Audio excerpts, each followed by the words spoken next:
వేదికను అలంకరించిన పెద్దలకి, ఈ వరగాని గ్రామం ప్రజలకి, మన దళిత బిడ్డలకు, అక్క చెల్లెలకు అందరికీ ఈరోజు డాక్టర్ బిఆర్ అంబేద్కర్ విగ్రహావిష్కరణకు వచ్చిన ప్రతి ఒక్కరికి శుభాకాంక్షలు తెలియపరుచుకుంటున్నానండి. నా పేరు రావురి బాలరాజు. నేను ఇదే గుంటూరు జిల్లాలో ఈ గ్రామంలో మీ పక్కనే ఉన్న ప్రేమపురం మండలం ప్రేమపురం గ్రామంలోనే నేను జన్మించానండి.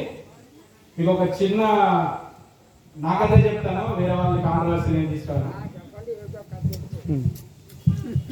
నేను ఇదే గ్రామంలో నుంచి ప్రేమపురం గ్రామం నుంచి నేను చదువుకున్నాను. అదే గవర్నమెంట్ స్కూల్లో చదువుకున్నాను. ఇంగ్లీష్ మీడియం అనేది ఆ టైంలో ఏం లేదండి.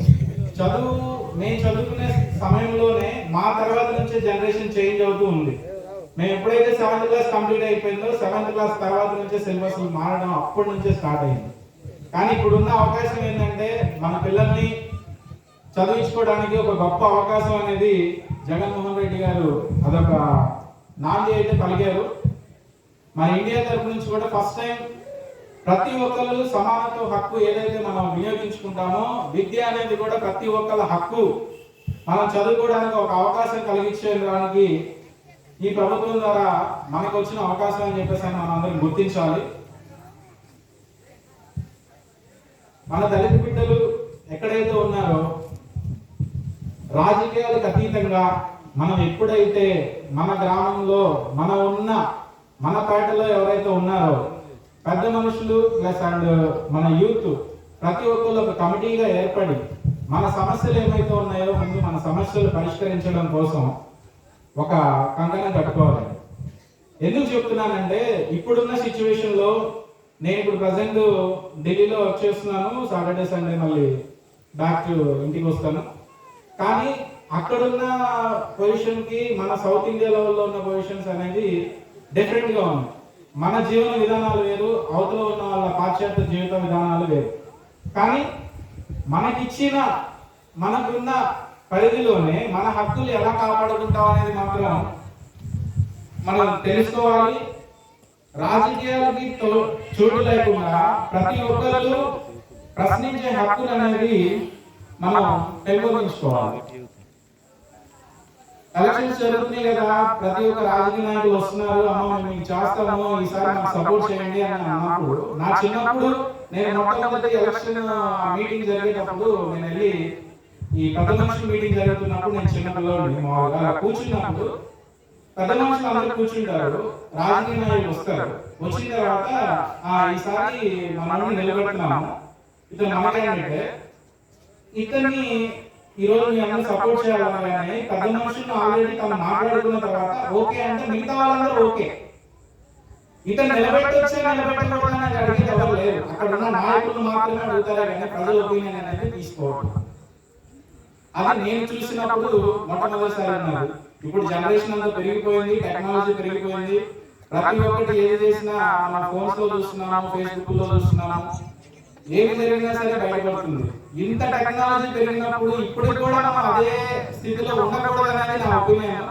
ప్రతి ఒక్కరు కూడా చదువుకున్న యూత్ ఎవరైతే ఉన్నారో వాళ్ళకి ఇంతవరకు కూడా వాళ్ళకి ఈ ఉన్న మన గ్రామంలో మన పేటలో ఎవరైతే ఉన్నారో వాళ్ళకి సంతకం చేయడం కూడా ఇంతవరకు నేర్పలేదు. చిన్నప్పుడు సాక్షర భారత్ అని చెప్పేసి అని ఉంటుంది, చెక్క పలకలు ఒకటి ఇచ్చేసేసి ఇచ్చి రావచ్చు చిన్నప్పుడు. ఇప్పుడు అది లేదు. కానీ మన యూత్ ఎవరైతే ఉన్నారో ఇక్కడ ఉన్న యూత్ ఒక కమిటీగా ఏర్పడి ప్రతిరోజు ఈవినింగ్ నాలెడ్జ్ పెంచడం కోసం మీరు చదువుకున్నది ఏదైతే మీకు తెలిసింది ఏదైతే మనం ఉన్న పెద్దలకి ఒక్క ½ గంట కానీ మనం కేటాయించుకొని నేర్పించగలిగితే మనం ఇక్కడ ఏమైతే చేయాలో, మనకి ఏమైతే అభివృద్ధి కార్యక్రమాలు జరగాలో అది మొత్తం ఒక తీర్మానం చేసుకొని డాక్టర్ బిఆర్ అంబేద్కర్ గారు మనకి రాజ్యాంగంలో పొందుపరిచిన ప్రతి ఒక్క విషయంలోనే ఈరోజు ప్రపంచం మొత్తం అనేది కాదు కానీ మనం ఇప్పుడు ఇండియాలో ఏదైతే ఉందో రాజ్యాంగాలు మార్చాలని చెప్పేసి ప్రతి ఒక్కరు మాట్లాడుతున్నా, ఈ రోజు గవర్నమెంట్ మారినా చేంజ్ అయినా ఏది చేసినా చివరికి ఎటు తిరిగినా సరే వీళ్ళు రాజ్యాంగాన్ని ఉపయోగించుకొని మాత్రమే రాజకీయాలు నడుపుతున్నారు. అది మీరు ప్రతి ఒక్కరు గుర్తు పెట్టుకోవాల్సిన మొట్టమొదటి విషయం. రాజ్యాంగాన్ని అనుసరించి మాత్రమే రాజ్యాంగబద్ధంగా కోర్టుకు వెళ్ళినా, ఈరోజు అమరావతి వాళ్ళు రైతులు ఎవరైతే ఉన్నారో వాళ్ళ కోర్టుకు వెళ్ళినా, స్టే తెచ్చుకున్నా, ఆపినా, ఏది చేసినా రాజ్యాంగబద్ధంగా మాత్రమే చేయగలగాలి. ఎందుకు?